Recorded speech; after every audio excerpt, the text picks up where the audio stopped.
ഖസീദത്തുൽ ബുർദ നമുക്കെല്ലാവർക്കും പരിചയമുള്ള ഒരു മദ്ഹുൻ നബി കവിതയാണ്. മറ്റൊരു മദ്ഹുൻ നബി ബൈത്തുകൾക്കും ഖസീദക്കും കിട്ടാത്ത വലിയൊരു ആക്സെപ്റ്റൻസ് കിട്ടിയൊരു കവിതയാണ് ഖസീദത്തുൽ ബുർദ. ഈ ബുർദ വിരചിതമാകുന്നത് അതിൻ്റെ കുറേ സാഹചര്യങ്ങളുണ്ട്. അദ്ദേഹത്തിന് സുഖമില്ലാതാകുന്നു. അങ്ങനെ ഒരു മദ്ഹ് ഉണ്ടാക്കുകയാണെങ്കിൽ നിങ്ങൾ അസുഖം സുഖമാവുന്നു. റസൂലുള്ളാഹി സ്വല്ലല്ലാഹു അലൈഹി വസല്ലമ തങ്ങൾ സ്വപ്നത്തിൽ വന്നുകൊണ്ട് അവരോട് വാഗ്ദത്തം ചെയ്യുന്നു. അങ്ങനെയൊക്കെയാണ് നമ്മൾ കേൾക്കാറുള്ളത്. അതിലുപരി ആ ഒരു കാലം അത് ബലാഗയുടെ കാലമായിരുന്നു. ബലാഗയിൽ ഇൽമുൽ ബദീ എന്ന് പറഞ്ഞ സംഗതി നിങ്ങൾ പഠിച്ചിട്ടുണ്ടാവും. അതിൻ്റെ ഏറ്റവും മൂട്ടിലുള്ള സാധനം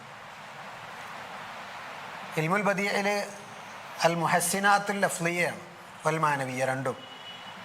മുഹസ്സിനാത്തുൽ കലാമാണ് അതിൽ ചർച്ചാ വിഷയം.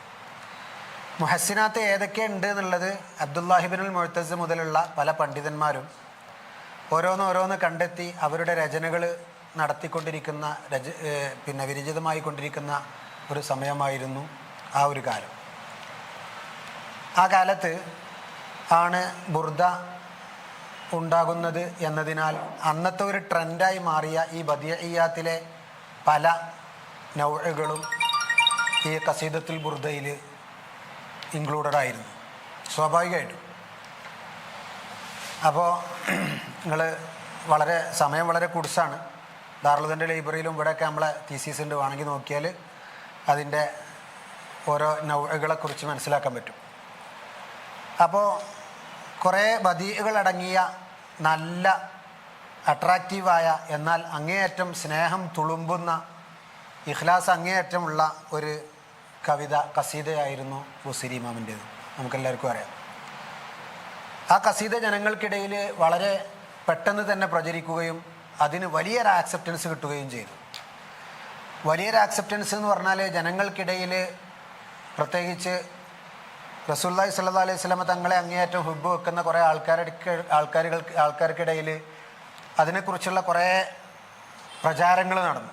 അത് ചൊല്ലിയാൽ ഇന്ന ഉപകാരം ഉണ്ടാവും, ഇന്ന അസുഖം മാറും എന്നൊക്കെ പറഞ്ഞിട്ടുള്ള അങ്ങനെ നമ്മളൊക്കെ ഇപ്പോഴത്തെ നമ്മളെ കാലത്ത് തന്നെ അത് ചൊല്ലിയാൽ ഓരോ ദിവസങ്ങൾ രാത്രികളിൽ അത് ചൊല്ലുക, അല്ലെങ്കിൽ ഒരു നമ്മളെ വഅദ് സദസ്സുകളിലൊക്കെ അത് ചൊല്ലുക, റബീഉൽ അവ്വലിൽ അത് ചൊല്ലുക എന്നൊക്കെ പറഞ്ഞിട്ട് ഇത് പള്ളികളായാലും മജ്ലിസുകളായാലും മുമ്പ് ഇതിനേക്കാൾ കൂടുതലുണ്ടായിരുന്നു. ഇപ്പോൾ കുറഞ്ഞു വന്നതാണ്. ഞങ്ങളൊക്കെ ചെറുപ്പത്തിൽ തന്നെ ബുർദക്ക് വലിയ അതിന് വലിയ ഉപയോഗം ഉണ്ടായിരുന്നു എന്നുള്ളതാണ്. അപ്പോൾ ഇതിൻ്റെ ഈ വലിയൊരു ഉപയോഗം ഇങ്ങനെ എല്ലാവരും ഇങ്ങനെ ശ്രദ്ധിച്ച് ആ ബുർദയെക്കുറിച്ച് ബുർദ ഇങ്ങനെ എല്ലാവരും തലയിലേറ്റ് ഇങ്ങനെ നടക്കുന്ന സമയത്താണ് അദ്ദേഹത്തിൻ്റെ തന്നെ തൊട്ട് പിൽക്കാലക്കാരനായ അബ്ദുൽ അസീസ് ബിൻ സറായ എന്ന് പറഞ്ഞാൽ സഫിയുദ്ദീൻ ഹില്ലി എന്നാണ് അദ്ദേഹം അറിയപ്പെടുക. സഫിയുദ്ദീൻ ഹില്ലി ആ കാലത്ത് തന്നെ ഒന്നുകൂടി കൂടുതൽ നൗഅകൾ ശേഖരിച്ചുകൊണ്ട് പല കിതാബുകളിൽ നിന്നും മുത്താലഅ ചെയ്ത് അന്ന് ആ കാലം വരെ രചിക്കപ്പെട്ടിരുന്ന പല കിതാബുകളും അദ്ദേഹം പറയുന്നത് 70 കിതാബുകൾ മുത്താലഅ ചെയ്തിട്ട് 150ഓളം നൗഅകൾ അദ്ദേഹം ശേഖരിച്ച് വെച്ച് അതിനെക്കുറിച്ച് വിശാലമായ ഇൽമുൽ ബദീഇലെ ഒരു ഗ്രന്ഥം രചിക്കണം എന്നിങ്ങനെ തീരുമാനിച്ചിരിക്കുമ്പോഴാണ് ബുസീരി ഇമാമിനുണ്ടായ അതേപോലത്തെ ഒരു ഫാലജ് ഇദ്ദേഹത്തിനും ഉണ്ടായി എന്ന് ചരിത്രം പറയുന്നു. ആ ഫാലജ് ഉണ്ടാകുന്നതോടെ അദ്ദേഹം ആകെ നിരാശനാവുകയും ഇനി കിതാബ് എഴുതാൻ മാർഗമില്ലല്ലോ എന്ന നിരാശയിൽ ഇരിക്കുകയും ചെയ്യുമ്പോൾ ചരിത്രത്തിൽ പറയുന്നു ബുസീരി ഇമാമിനുണ്ടായ അതേപോലെ റസൂലുള്ളാഹി സ്വല്ലല്ലാഹു അലൈഹി വസല്ലമ തങ്ങൾ അദ്ദേഹത്തിൻ്റെ സ്വപ്നത്തിൽ വരികയും അദ്ദേഹത്തോട് ഇങ്ങനെ വാഗ്ദത്തം ചെയ്യുകയും ചെയ്തു. എനിക്ക് എൻ്റെ ഒരു മദ്ഹ് രചിക്കണം എന്ന് അദ്ദേഹത്തോട് സ്വപ്നത്തിലൂടെ ആവശ്യപ്പെട്ടു എന്നാണ് അദ്ദേഹത്തിൻ്റെ തന്നെ വാക്കുകളിലൂടെ അദ്ദേഹം തൻ്റെ കവിതയ്ക്ക് എഴുതിയ ഷറഹിൽ അദ്ദേഹം പറഞ്ഞിട്ടുള്ളത്. അപ്പോൾ അതോടുകൂടെ അദ്ദേഹം മുമ്പ് തീരുമാനിച്ചു വെച്ചിരുന്ന ഇൽമുൽ ബദീഇലെ നൗഅകളെല്ലാം ശേഖരിച്ചൊരു ഗ്രന്ഥമാക്കുക എന്ന ആ തീരുമാനവും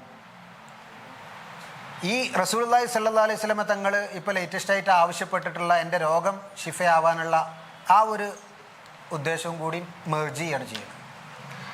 രണ്ടും കൂടി ഒരുമിപ്പിച്ചിട്ട് റസൂലുള്ളാഹി സ്വല്ലല്ലാഹു അലൈഹി വസല്ലമ തങ്ങളെക്കുറിച്ചൊരു കവിത എഴുതുന്നു. അതിലെ ഓരോ വരികളിൽ ഓരോ നൗഉകൾ ഉൾപ്പെടുത്തുന്നു. ഓരോ വരികളും അതിലെ ഓരോ നൗഉകൾക്കുമുള്ള ഉദാഹരണങ്ങളായി അവതരിപ്പിക്കപ്പെടുന്നു. അങ്ങനത്തെ ഒരു കവിതയാണ് അദ്ദേഹം റസൂലുള്ളാഹി സ്വല്ലല്ലാഹു അലൈഹി വസല്ലം തങ്ങളെക്കുറിച്ച് എഴുതുന്നത്. ഓരോ വരികളും നബി മദ്ഹാണ്. അതിൽ ഓരോന്നിലും മറ്റൊന്നിലില്ലാത്ത ഒരു എന്തുണ്ട്, നൗഉം മിനൽ ബദിയ ഉണ്ട്. അങ്ങനെ 145 വരികളിൽ 150 ബദിയൻ്റെ നൗഉകളാണ് അദ്ദേഹം തൻ്റെ കവിതയിൽ ഉൾപ്പെടുത്തിയിട്ടുള്ളത്. ഇത് രചിക്കാൻ അദ്ദേഹം തീരുമാനിക്കുമ്പോൾ അതിൻ്റെ തൊട്ട് മുമ്പ് നമ്മളിപ്പോൾ പറഞ്ഞ ആ ബുർദയുടെ ഒരു കാലമായിരുന്നു എന്ന് പറഞ്ഞു. ബുർദക്ക് വളരെയധികം പ്രചാരം കിട്ടി, അതിൻ്റെ ഒരു ട്രെൻഡുള്ളൊരു കാലമായിരുന്നു. അതുകൊണ്ട് തന്നെ മറ്റെവിടേക്കും നോക്കാതെ ബുർദയുടെ എല്ലാ സ്വഭാവങ്ങളും സ്വീകരിച്ചു കൊണ്ടാണ് ഇദ്ദേഹം കവിത എഴുതിയത്. അപ്പോൾ ബഹർ ബസീത്തായിരുന്നു, റവിയ് മീമായിരുന്നു, കസ്റുള്ള മീമായിരുന്നു. അതേപോലെ അതിൻ്റെ എല്ലാ സിഫത്തുകളും ബുർദയുടേത് തന്നെയായിരുന്നു. അപ്പോൾ ഈ വക ഷർത്തുകളൊത്ത ഒരു കവിത അദ്ദേഹം ഉണ്ടാക്കുമ്പോൾ അദ്ദേഹം തൻ്റെ കവിതയ്ക്ക് പേരിട്ടത് അൽ കാഫിയത്തുൽ ബദിഇയ്യ എന്നായിരുന്നു. അൽ കാഫിയത്തുൽ ബദിഇയ്യ. അൽ ബദിഇയ്യ എന്ന പേര് അദ്ദേഹം സ്വീകരിക്കുന്നത് ഈ ഓരോ വരികളിലും ഓരോ ബദിഇൻ്റെ ഇനങ്ങൾ വരുന്നത് കാരണത്താലാണ്.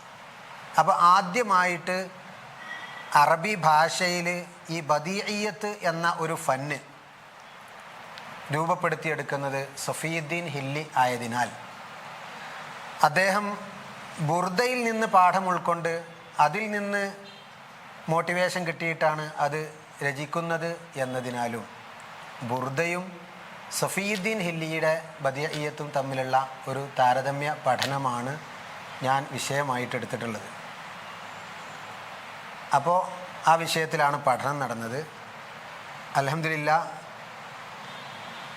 പഠനം പൂർത്തിയായി. അതിൻ്റെ പൂർത്തിയായി പറഞ്ഞാൽ അങ്ങേയറ്റം എല്ലാം കുറ്റമറ്റ ഒരു പഠനമായി എന്നൊന്നും എനിക്ക് അവകാശമില്ല.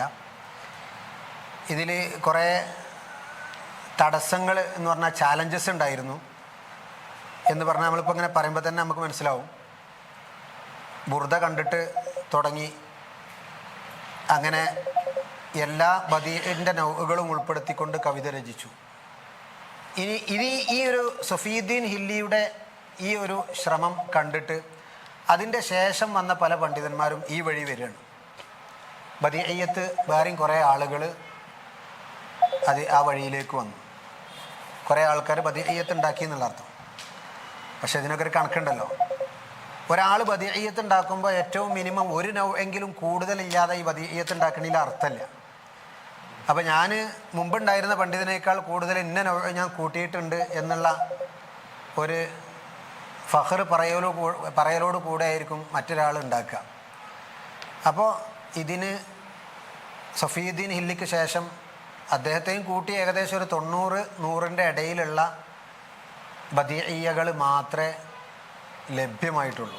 അതിൽ തന്നെ ഈ തുടക്കത്തിലുള്ളതായതുകൊണ്ട് സഫീയുദ്ദീൻ ഹില്ലിയുടേത്, അതേപോലെ വളരെ വിശാലമായ ഷർഹുകൾ എഴുതി അറബി ഭാഷയ്ക്ക് വളരെ വലിയ സംഭാവനയായി മാറിയ ചില കിതാബുകളൊക്കെ മാത്രമേ മത്ബൂ ആയിട്ടുള്ളൂ. അല്ലാത്തത് നമുക്ക് ലഭ്യമായത് തന്നെ കുറേ മഖ്തൂത്താത്തായിരുന്നു. അപ്പോൾ ഇതിനെക്കുറിച്ച് കൂടുതൽ പഠിക്കാനും ഒന്നും അങ്ങനത്തെ ഇതിനെക്കുറിച്ച് അറിയുന്ന പണ്ഡിതന്മാർ നേരിട്ട് ഇൻ്റർവ്യൂ ആയിട്ടോ മറ്റോ നേടാൻ പറ്റിയ പണ്ഡിതന്മാർ നമുക്ക് ലഭ്യമല്ലായിരുന്നതാണ്. അതുകൊണ്ട് തന്നെ ആണ് ഞാൻ പറഞ്ഞത് കുറ്റമറ്റതാണെന്നല്ല. എന്നാലും ബുർദയും ഈ പിന്നെ സഫീയുദ്ദീൻ ഹില്ലിയുടെ ബദിഇയ്യത്തും തമ്മിലുള്ള ഒരു താരതമ്യ പഠനമാണ് നടന്നത്. ആ പഠനത്തിൻ്റെ ഏകദേശം നതീജ വരുന്നത് അതിൻ്റെ എല്ലാ രീതിയിലുമുള്ള താരതമ്യ പഠനം എന്നുള്ള നിലക്ക് നമ്മൾ നേരത്തെ പറഞ്ഞ പോലെ ബുർദയുടെ ബഹർ, റവിയ്, അതുപോലെ കാഫിയയിൽ പരിഗണിക്കപ്പെടുന്ന കാര്യങ്ങളൊക്കെ ഒരുപോലെ തന്നെയാണ് വരുന്നത്. നബി മദ്ഹ് എന്ന വിഷയത്തിലും ഒരുപോലെ തന്നെയാണ്. പക്ഷേ റസൂലുള്ളാഹി സ്വല്ലല്ലാഹു അലൈഹി വസല്ലം തങ്ങളുടെ മദ്ഹിന് വേണ്ടി ഖാലിസായിട്ട് മദ്ഹ് എന്ന നിയ്യത്തോടു കൂടെ മാത്രം വിരചിതമായി എന്നതിനാൽ സ്വാഭാവികമായിട്ടും ആ ഒരു ഹുബ്ബും ഇഖ്ലാസും തുളുമ്പി നിൽക്കുന്നത് ബുർദയിൽ തന്നെയാണ്. അതിന് യാതൊരു സംശയവുമില്ല. അതിൽ വേറെ ഭാഷാപരമായിട്ടൊരു ഉദ്ദേശമില്ലല്ലോ. ഒരു അൽഫിയയെ പോലെയാണ് നമ്മൾ ശരിക്ക് ബദിഇയ്യത്തിനെ കാണേണ്ടത്. അൽഫിയ നഹ്വ് പഠിക്കാനുള്ളൊരു ഗ്രന്ഥമാണ്. അതുപോലെ ബലാഗ പഠിക്കാനുള്ള ഇൽമുൽ ബദിഅ പഠിക്കാനുള്ള ഒരു ഗ്രന്ഥമായിട്ട് പരിഗണിക്കാവുന്ന ഒരു സാധനമാണ് എന്ത് ബദിഇയ്യത്ത് എന്ന് പറഞ്ഞ ആ കവിത. ആ ഏരിയ തന്നെ അങ്ങനെയാണ്. അപ്പോൾ ഓരോ ബൈത്തെടുത്താലും അതിൽ ഒരു ബദിഇയ്യത്തിൻ്റെ ഇനമുണ്ടാകും എന്നാണ് നമ്മൾ നേരത്തെ പറഞ്ഞതുപോലെ അതിൻ്റെ ഒരു പ്രത്യേകതയായിട്ടുള്ളത്. അപ്പോൾ ഈ ബദിഇയ്യത്ത് അറബി ഭാഷയിലേക്ക് ഇതൊരു ഫന്നായി വരലോടുകൂടെ അറബി ഭാഷയ്ക്ക് അതിൻ്റെ ലിറ്ററേച്ചറിന് വളരെ വലിയ ഒരു സമ്പത്ത് അതിലൂടെ വന്നു ചേർന്നിട്ടുണ്ട്. ഒന്ന്, ഈ ബദിഇയ്യത്ത് ഉണ്ടാക്കിയ എല്ലാ കവികളും അവരുടെ ബദിഇയ്യത്ത് വിശദീകരിച്ച് അവർ തന്നെ ശറഹ് എഴുതിയിട്ടുണ്ട്. ഖുറത്തുൽ ഫത്തുൽ മുഈനും ഉള്ള മാതിരി കവിത എഴുതിയിട്ട് അവർ തന്നെ അതിൻ്റെ ഒരു ശറഹ് എഴുതിയിട്ടുണ്ട്. മിക്കവാറും ആൾക്കാർ അതില്ലാത്തത് 1, 2, 3 ഒക്കെ ഉണ്ടാവുള്ളൂ, അല്ലാത്തില്ല. അപ്പോൾ ആ ഷറഹിൽ അവർ കേവലം ആ ബൈത്തിനെ വിശദീകരിക്കുക എന്നുള്ള ആ ഒരു കാര്യത്തിൽ മാത്രം നിർത്തിയവർ വളരെ കുറവാണ്. ഇതൊരു കഴിവ് തെളിയിക്കാനുള്ളൊരു മാർഗമായിട്ടാണ് പല പണ്ഡിതന്മാരും എടുത്തിട്ടുള്ളത്. കഴിവ് തെളിയിക്കുക എന്ന് പറഞ്ഞാൽ ഇത് ഒരു 7 നൂറ്റാണ്ട് 8 നൂറ്റാണ്ടോളം നീണ്ടു നിന്നിട്ടുണ്ട്. ഇതിൻ്റെ ഈ ഒരു കാലം 13-ാം നൂറ്റാണ്ടിലാണ് ഇത് തുടങ്ങുന്നത്. ആ ഒരു കാലം മുതൽ പിന്നെ ഇതിൻ്റെ ഉള്ളിൽ ഇത് രചിക്കണ ഒരാൾ, ഇപ്പോൾ ഒരു ബദിഇയ്യത്ത് എഴുതുന്ന അയാളെ ഷറഹിൽ എൻ്റെ ബൈത്ത് ഇതാണ്, അതിൽ ഞാൻ ഉൾപ്പെടുത്തിയിട്ടുള്ള നൗ എന്നതാണ്, അതിൻ്റെ വിശദീകരണം എന്നതാണ് എന്ന് പറഞ്ഞതിൻ്റെ ശേഷം ഈ ഇനത്തിൽ ഇന്ന പണ്ഡിതൻ ഇന്ന ബൈത്താണ് എഴുതിയിട്ടുള്ളത്, ഇന്ന പണ്ഡിതൻ ഇന്ന ബൈത്താണ് എഴുതിയിട്ടുള്ളത് എന്ന് തുടങ്ങി ആ ബൈത്ത് ഓരോ കവികളുടെയും ബൈത്ത് പറയുമെന്ന് മാത്രമല്ല, ആ ബൈത്തുമായി ബന്ധപ്പെട്ട് കാട് കയറി അങ്ങോട്ട് പോയിട്ട് വളരെയധികം കവിതകളാണ് കാര്യമായിട്ട് ഇതിലുള്ളത്. മറ്റെവിടെയും ലഭ്യമല്ലാത്ത പല കവിതകളും ഇങ്ങനത്തെ ബദിഇയ്യാത്തിൻ്റെ ഗ്രന്ഥങ്ങളിലൂടെയാണ് പുറം ലോകത്തേക്ക് എത്തിച്ചേർന്നത്. അതിൻ്റെ മുമ്പൊന്നും ഇങ്ങനെ മനഃപ്പാടമാക്കി പോരുന്ന ആൾക്കാരുണ്ടായിരുന്ന കാലത്ത് അത് എഴുതപ്പെടാതെ കിടന്നിരുന്നത് പലതും ഇവരുടെ കിതാബുകളിലൂടെ അറബി ഭാഷയ്ക്ക് ലഭ്യമായിട്ടുണ്ട് എന്നൊക്കെ അതിൻ്റെ ഒരു നേട്ടമായിട്ട് പറയപ്പെടുന്നുണ്ട്. അതേപോലെ നമ്മൾ നേരത്തെ പറഞ്ഞ പോലെ പല ബലാഗ ഈ ബദിഇയിൽ പിന്നീട് ഗ്രന്ഥം എഴുതിയ പല പണ്ഡിതന്മാരും അവരുടെ ഒരു സോഴ്സ് ആയിട്ട് റെഫറൻസ് ആയിട്ട് ഇങ്ങനത്തെ ഈ ബദിഇയ്യത്തുകൾ എന്ന് പറഞ്ഞാൽ ഒരു ബദിഇയ്യത്തിന് എടുത്തുവെച്ചാൽ ഒരൊറ്റ വിടാതെ എല്ലാ നൗകളും ഉൾപ്പെടുത്തി കിതാബുകൾ എഴുതാൻ സൗകര്യപ്രദമായിരുന്നു ഈ ബദിഇയ്യത്ത്.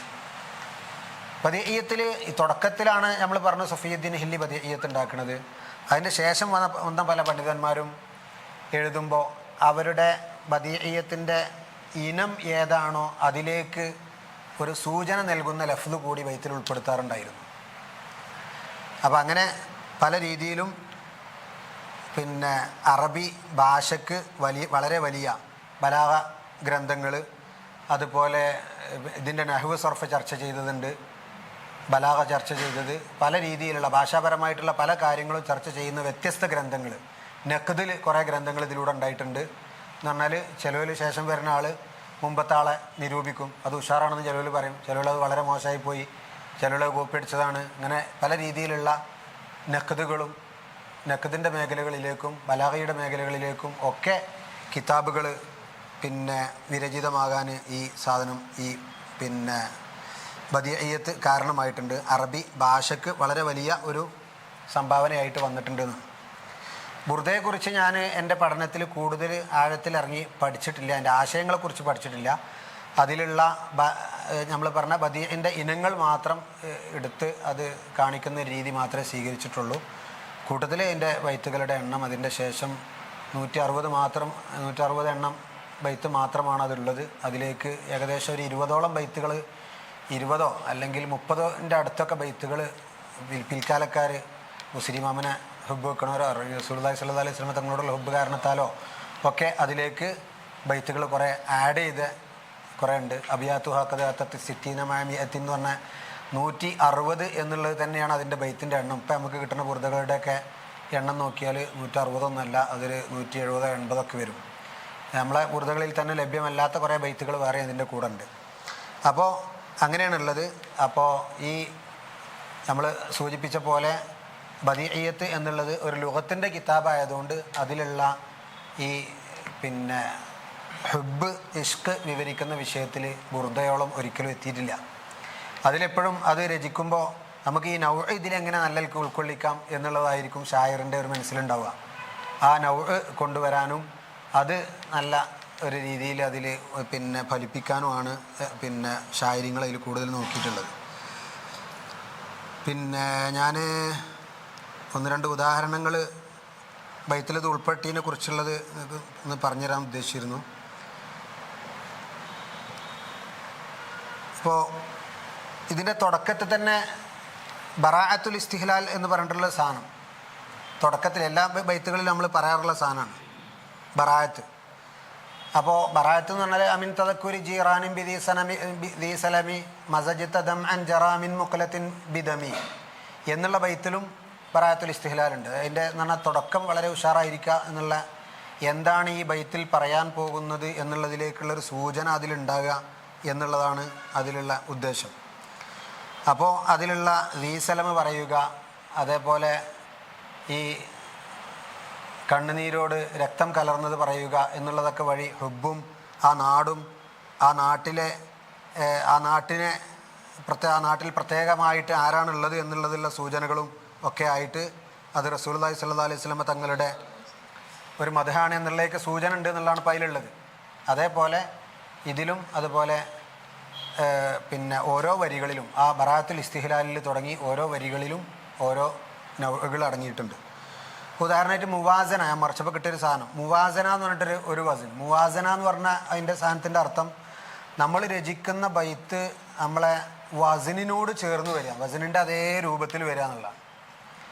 അപ്പോൾ മുസ്തഫ്ഇലുൻ ഫായിലുൻ എന്നുള്ളതാണ്, അതാണല്ലോ അതിൻ്റെ വസന്. അപ്പോൾ അതേ ലഫ്ലുകൾ തന്നെ വരിക എന്നുള്ളതാണ്.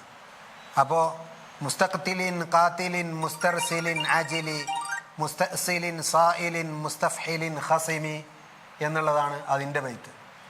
അപ്പോൾ അത് എടുത്തു വെച്ചാൽ അത് ആ വസനിൽ പെട്ടതാണെന്ന് നിസ്സംശയം പെട്ടെന്ന് മനസ്സിലാക്കാനുള്ള ഒരു മാർഗമുണ്ട് എന്നുള്ളതാണ്. തുടങ്ങി ധാരാളം വിശദീകരിക്കാൻ നിന്നാൽ കുറേ ഉണ്ടാവും. അപ്പോൾ ഇങ്ങനെ ഓരോ ബൈത്തുകളിലും ഓരോ നൗ ഉൾപ്പെടുത്തിക്കൊണ്ടുള്ള ഓരോ പിന്നെ വരികളാണ് ഇതിലുള്ളത്. ഇത്രയുമാണ്. അപ്പോൾ ഇതിൻ്റെ പിന്നെ ലാസ്റ്റ് ഇതിൻ്റെ ഒരു കൺക്ലൂഷനിൽ ഞാൻ പറഞ്ഞിട്ടുള്ളത് ഇതിൽ ഉദാഹരണമായിട്ട് ഇപ്പോൾ ഒരു ഹുബ്ബുൻ നബി ആകുമ്പോൾ തസ്ലിയത്ത്, അതേപോലെ നമ്മൾ ഇസ്തിഗാസ അങ്ങനത്തെ സാധനങ്ങളൊക്കെ നമ്മളെ സഫീദ്ദീൻ ഹില്ലിൻ്റെ കവിതയിൽ വളരെ കുറവാണ്. അതേ സമയത്ത് മറ്റേ ബൈത്തിൽ അങ്ങനെയല്ല, അത് ധാരാളം അതിൽ അടങ്ങിയിട്ടുണ്ട്. കാരണം അത് ഹുബ്ബിന് വേണ്ടി മദ്ഹിന് വേണ്ടി മാത്രം രചിക്കപ്പെട്ടതാണെന്നുള്ളതാണ് അതിൻ്റെ കാരണം. അതേപോലുള്ള പിന്നെ കുറേ പ്രത്യേകതകളാണ് അതിന് ഉള്ളത്. പിന്നെ അതുകൊണ്ട് തന്നെ ഇതിന് കൂടുതൽ ആക്സെപ്റ്റൻസ് ഈ ഹുബ്ബും ഈ ഇഖ്ലാസും അതിനോളം ഇല്ലാത്തതുകൊണ്ടാണ് ഇതിന് ആക്സെപ്റ്റൻസ് കുറയാൻ കാരണം. പക്ഷേ ഇതിലേക്ക് അന്നത്തെ കവികളെ എല്ലാവരും വരാതിരിക്കാൻ കാരണം ഇതിന് വലിയൊരു കഴിവാണ്. ജസ്റ്റ് കവി ആയി എന്നതുകൊണ്ട് ഇതിലേക്ക് എത്താൻ കഴിയില്ല. പിന്നെ ഈ ഇതെന്ന് പറഞ്ഞാൽ നമുക്ക് ഓരോ സാധനങ്ങൾ ഓരോ നൗകൾ ഓരോ കവിതയിൽ ഉൾക്കൊള്ളിക്കുക എന്നുള്ളത് ചില്ലറ കാര്യമല്ല. അപ്പോൾ എല്ലാ കവികൾക്കും ഇതിൽ എത്താൻ കഴിയില്ലായിരുന്നു. അപ്പോൾ ഇതൊരു പ്രസ്റ്റീജിൻ്റെ ഒരു ഭാഗമായിട്ടായിരുന്നു പല കവികളും പിന്നെ മനസ്സിലാക്കിയിരുന്നത്. അന്ന് എടുത്തിരുന്നത് അങ്ങനെയായിരുന്നു. ചില രാജാക്കന്മാർ പോലും അവർ ലാലിമീങ്ങളോ അല്ലെങ്കിൽ ജാഹിരീങ്ങളായ പല രാജാക്കന്മാർ പോലും നബിനോടുള്ള ഹുബ്ബ് ഓൽക്കുണ്ട് എന്ന് വരുത്തി തീർക്കാൻ വേണ്ടി അവരുടെ കാലത്തുണ്ടായിരുന്ന കവികളോട് ഈ ബദീഇയ്യത്തിൽ ഒരു കവിത രചിക്കാൻ എൻ്റെ കൽപ്പന പ്രകാരം അങ്ങനെ കവിത രചിക്കണം എന്നുള്ള അത് പറയുകയും അങ്ങനെ ജനങ്ങൾക്കിടയിൽ നല്ല പിള്ള ചമയാൻ വേണ്ടി അവരങ്ങനെ പിന്നെ ഒരു മാർഗം കണ്ടെത്തിയിരുന്നു എന്നുള്ളതാണ്. അപ്പോൾ അങ്ങനെ ഇതിങ്ങനെ വിരചിതമായി വന്ന് കാലങ്ങൾ പിന്നെ കുറേ കഴിഞ്ഞപ്പോൾ ഇതിൽ ചിലവർക്കൊക്കെ എന്താ ഇന്ന് ഒരേപോലെ ഒരേ നിയമങ്ങൾ അനുസരിച്ച് ഇങ്ങനെ കവിതകൾ ആയാൽ പറ്റൂലല്ലോ, അതിലൊരു അപ്ഡേഷൻ വേണ്ടേ എന്നുള്ള ഒരു രീതിയിലേക്ക് എത്തുകയും അങ്ങനെ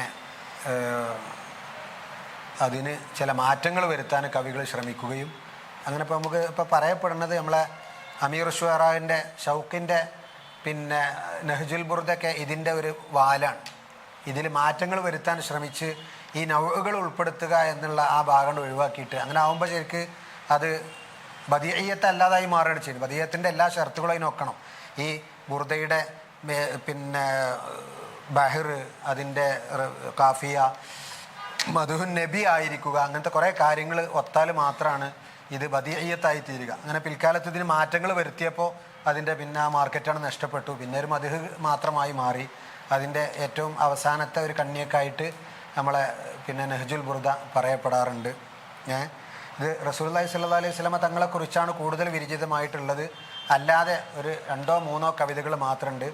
ഷാദുൽ ഇമാമിനെ കുറിച്ച് അദ്ദേഹത്തിൻ്റെ ഒരു മുരീദ് എഴുതിയതും മസീഹി ആയിട്ടുള്ള ഒരാൾ ഈസാ നബിനെ കുറിച്ച് എഴുതിയതും ഒക്കെ ആയിട്ടുള്ള ഒരു രാജാവിനെ കുറിച്ച് എഴുതിയത്. ഇങ്ങനെ 3 കവിതകൾ മാത്രമാണ് ബദിയത്തിൽ ഉൾക്കൊള്ളുന്നതായിട്ട്. എന്ന് പറഞ്ഞാൽ ഓരോ വരികളിലും ബദിയത്തിൻ്റെ ഇനങ്ങൾ ഉൾപ്പെടുത്തിക്കൊണ്ടുള്ള ഈ ഇനത്തിൽപ്പെട്ടതാണെന്ന് അവകാശപ്പെട്ട് വിരചിതമായ കവിതകളായിട്ടുള്ളത്. ബാക്കിയൊക്കെ മധുഹുൻ നബി തന്നെയാണ്. ഏതായാലും ഇത് കൂടുതൽ പഠനങ്ങൾക്ക് വിധേയമാകേണ്ട ഒരു ഏരിയയാണ്. അതിൽ പല രീതിയിലുള്ള പഠനങ്ങളും ഇനിയും ആകാവുന്നതാണ്. നിങ്ങൾക്കൊക്കെ ആ ഏരിയക്കൊക്കെ ചെന്നാൽ നമ്മളെ പിന്നെ ഇബ്നു ഹജ്ജ അൽ ഹമവി എന്ന് പറഞ്ഞ ഒരു പണ്ഡിതൻ്റെ ഒരു 4-5 വാള്യം അല്ലെങ്കിൽ പല രീതിയിൽ പ്രിൻ്റ് ചെയ്യപ്പെടുന്നുണ്ട്. നമ്മുടെ ലൈബ്രറികളിലൊക്കെ ലഭ്യമായ പിന്നെ ഒരു കിതാബുണ്ട്. ഇബ്നു ഹജ്ജ അൽ ഹമവിയുടെ കിതാബാണ്. അതിൻ്റെ പേര് തൊള്ളിൽ വരുന്നില്ല. അപ്പോൾ ആ കിതാബ് ഒക്കെ നോക്കിയാൽ എൻ്റെ ഒരു ചെറിയൊരു ഇത് കിട്ടും. എങ്ങനെയാണ് ഈ പിന്നെ ബദിയത്ത് എന്താണ് എങ്ങനെയാണെന്നൊക്കെ ഉള്ളത്. ആ കാട് കയറിപ്പോയ ഒരു കിതാബുകളിൽ ഒന്നാണ്. അത് വളരെ കൂടുതൽ വാള്യങ്ങളുണ്ട്. അപ്പോൾ ഈ ഇനങ്ങളിൽ ഈ വഴികളിലേക്കൊക്കെ ഇനിയും കുറേ ഒഴിവുകളുണ്ട്. നിങ്ങൾക്കൊക്കെ അങ്ങോട്ടൊക്കെ എത്താവുന്നതാണ്. അള്ളാഹു നമ്മുടെ എല്ലാ ഇൽമിയായ പ്രവർത്തനങ്ങളും സ്വീകരിക്കുമാറാവട്ടെ.